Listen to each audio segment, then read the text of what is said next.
Welcome back to the Adventures of the Monad, which will look at life, the universe, and everything. My name is Kazim Kamal-ur-Rahim. In this series, I ask the question, where do we come from, who are we, and where are we going? I post one presentation a week. Please subscribe to my website and hit the bell icon for notifications of future videos. You can also leave comments and join in forum discussions on my website.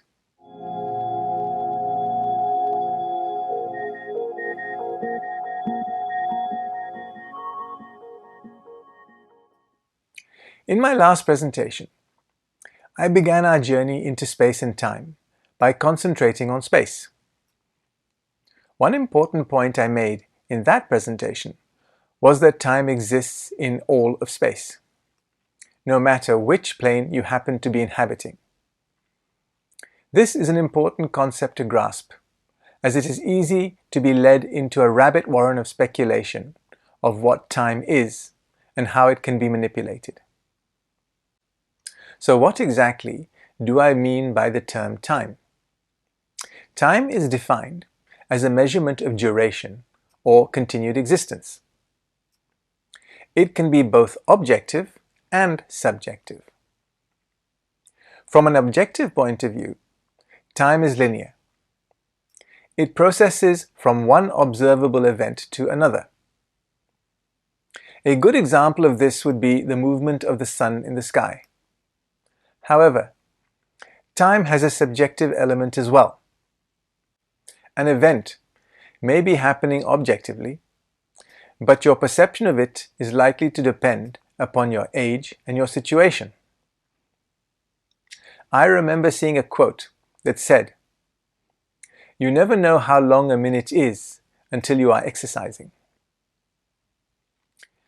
Time exists on all planes, but it is experienced differently on those planes.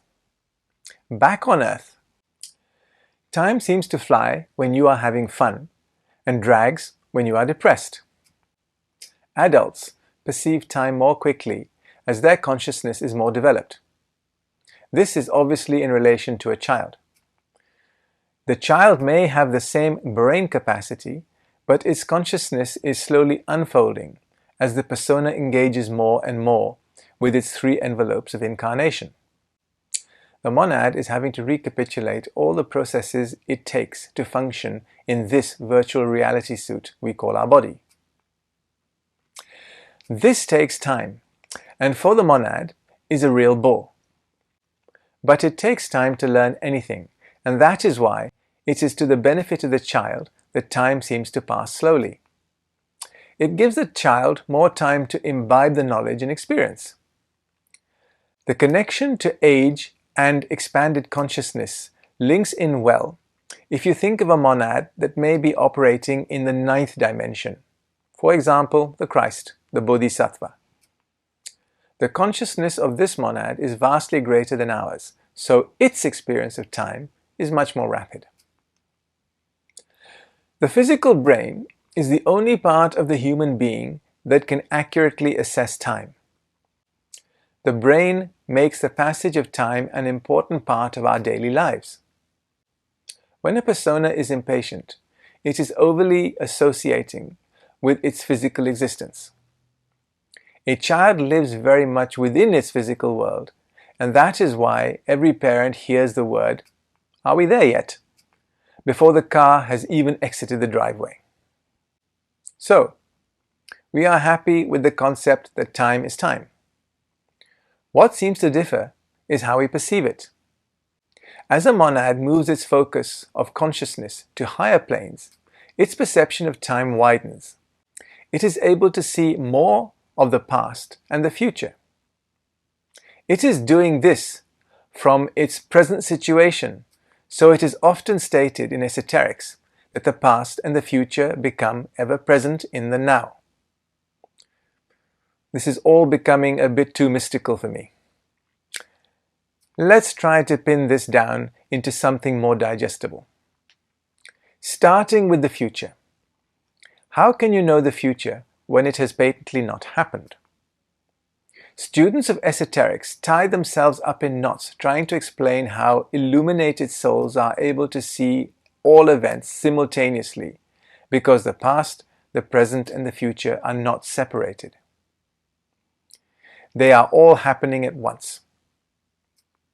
This is not my understanding of what is actually happening. If you are standing in the present, how is it possible to know the future? It isn't. However, if your consciousness can expand to a point where you are able to work out all the variables that may occur going forward, then it is possible to predict a particular outcome. The important caveat in all of this is that there are no extraneous variables that you were not aware of when you made your calculations. Higher levels of consciousness provide the monad with a greater capacity to incorporate lessons from the past and the probable outcomes in the future. They can base this on the current actions that are occurring. The advantage of having this higher perspective of time, which is achieved by dint of having an expanded consciousness, is that a monad has a greater capacity to accept what is in the past. It is also able to forgive misdeeds that it may have committed or may have been committed towards it. We cannot change the past, but we can change the way we view it. This obviously benefits our present and our future.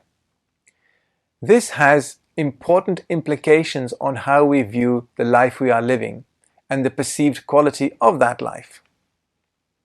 If we resist accepting past events and view them as detrimental, they have a negative effect on our present existence. When we accept the past, forgiving ourselves and others, and just as importantly learning from it, the past then becomes a valuable resource. This can be summarized neatly by stating that experiences are temporary, but lessons learnt are everlasting. During the process of incarnation, the guardian angel gathers approximately 5% of the monad's total life experience and fashions it into a persona. The focus of this consciousness descends from the causal plane 47.1 to 47.3 down to the physical plane 47.9. To the consciousness active in the physical etheric brain, a lifetime feels like a lifetime. However, to the soul back on the 47th plane, it may only register as a week in its time perception. To the monad embedded in the 43.1 atom on the highest plane in the solar system, it may seem like a day. I have already talked about experiencing the past and present in the now. One way to access the information stored in the past is to be able to tap into stored memory of all events, known as the Akashic Records.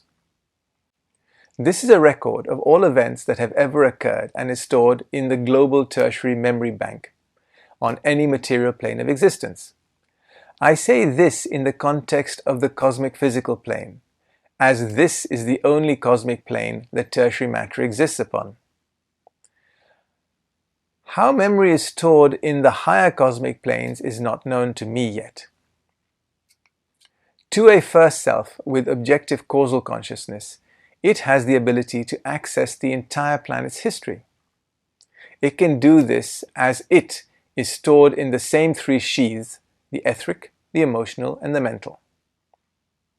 To a third self conscious on the 43rd monadic plane, the history of the entire solar system is available to be studied. You may ask, why is it not possible for the first self to know the history of the solar system? The reason is that the consciousness of the first self only extends to the mental plane within the envelope of the planetary logos. The human monad does not have access to the history of Venus or Mars until it expands its consciousness beyond the mental sheath of this planet. The Bodhisattva on plane 43 has a consciousness field that spans all the planes of matter and consciousness within the solar system. A fully evolved monad on plane 1 has the ability to experience the entire history of the galaxy in a single moment. It can do this because the spatial aspect it possesses is almost infinite, and the temporal aspect is zero. If you were able to zoom out from the Earth, you would see more and more of it. The whole Earth would be seen as the eternal now. The increased capacity that is associated with higher states of consciousness not only facilitates the perception of greater periods of time, but enables time to be experienced faster. These two facts cancel each other out. So as time passes faster, our capacity to process the information carried with that time increases as well. The information presented so far can be summarized by saying that objects and events that are much larger than our field of consciousness appear to move more slowly. Those objects and events that are smaller than our field of consciousness move much more quickly. Galaxies take 250 million years to make one rotation. However, seen from a higher level of consciousness, it would appear much more rapid.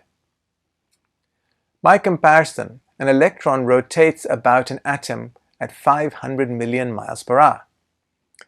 If we were the size of an atom, this rotation would appear much slower. Time may pass much faster on higher planes, but why is this the case? I think by now you have seen that time and space are intimately linked and relative to each other. If the spatial aspect is expanded, the temporal aspect is compressed and vice versa. The higher number of spatial dimensions associated with higher planes compress time, making it pass faster. As has already been alluded to, the purpose of this relativity is to give the low level of consciousness inherent in young monads more time to develop. As already mentioned, a child's level of consciousness is slower than an adult's, yet children have a greater capacity to learn. The main reason for this is that time passes more slowly for the child, giving it more time to learn. Consciousness develops exponentially, so that the further we progress, the faster we progress. The relativity of time has been known to the Buddhists for thousands of years. The table presented shows that as the monad moves its focus from the lowest emotional subplane, 48-7, each day appears to equate to a doubling of time. This table should not be taken too literally, because what is a day on the emotional plane anyway? We know a day has passed because we see the sun rise and set. On the emotional plane, there is no night, just a continuous luminous, changing in strength and beauty as you rise higher in its subplanes. But you get the general idea. Beyond our universe, which is the subjective world of our absolute, lies the metaverse. This can be thought of as the infinite. The spatial aspect of the infinite is infinite, so the temporal aspect must be zero. The metaverse is literally beyond time. It always was. There I go sounding mystical again. Current scientific thinking says that the universe is 14 billion years old. However, even if they were right, which they are not, when we look out at the universe, we are only seeing the 49th plane of matter. What about the other 48 planes of matter? Surely they count for something. Yes, they do, and they were formed eons of time before the lowest of the cosmic planes, 7.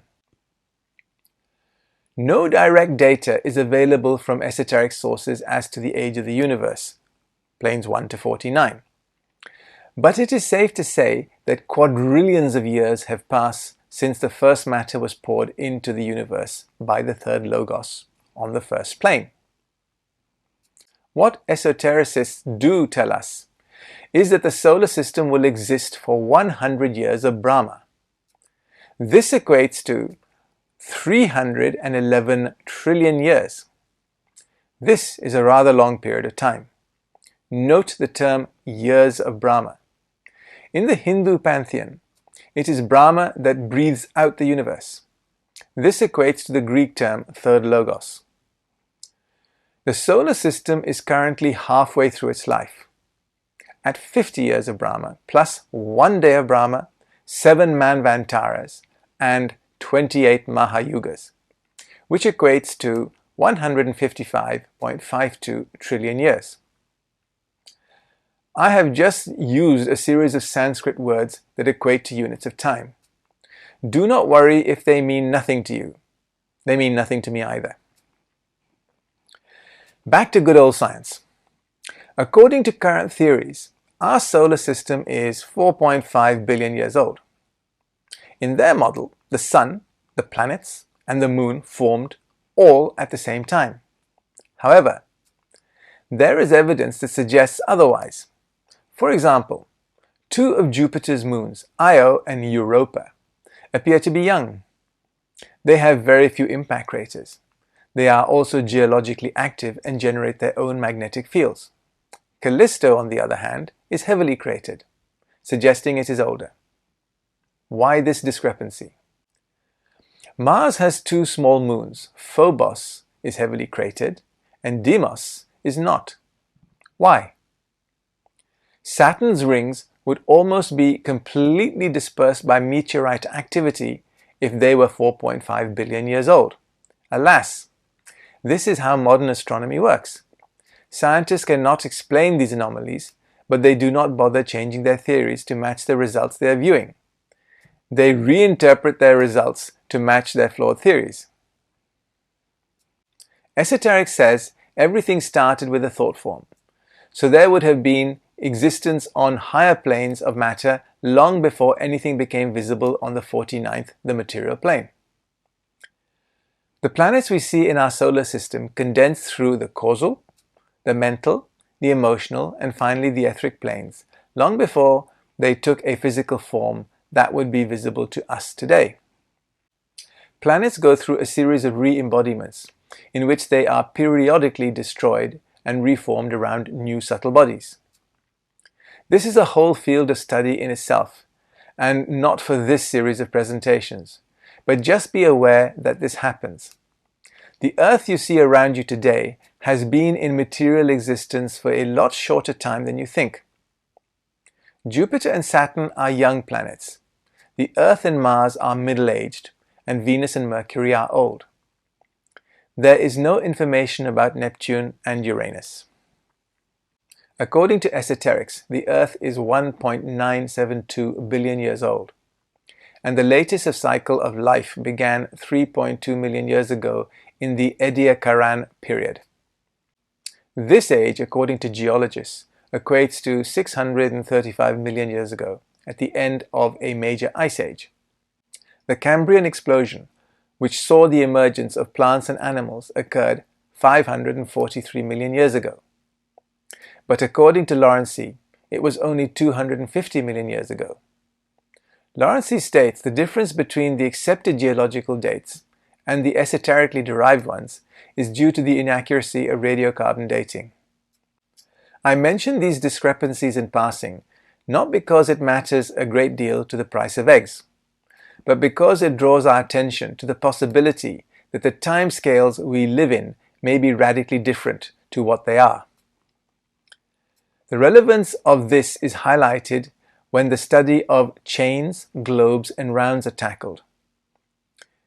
This gives more seasoned esotericists indigestion, so I will spare you any further discomfort.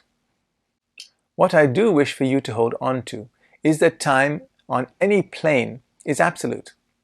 It is just perceived as running at different clock speeds depending on how conscious you are. The analogy I give is the perception of time of a child as opposed to an adult. Time is relative between planes of matter because each plane of matter expands, and with it the consciousness of the monad on that plane. The monad is able to perceive more of the passage of time because it is able to assimilate the past and predict the future in a way that makes time appear to shrink. The bigger takeaway is that time is always present in the universe. It is only when you get to the antiverse, which is infinite, that time shrinks all the way to zero. Another factor to take into account in the antiverse is that space also disappears. But you remember that, don't you, from previous presentations? In my next presentation, I wish to return to the planes of existence and look at them in greater detail. If you wish to read a transcript of the presentation or leave a comment, links to my website are in the description box below. Thank you.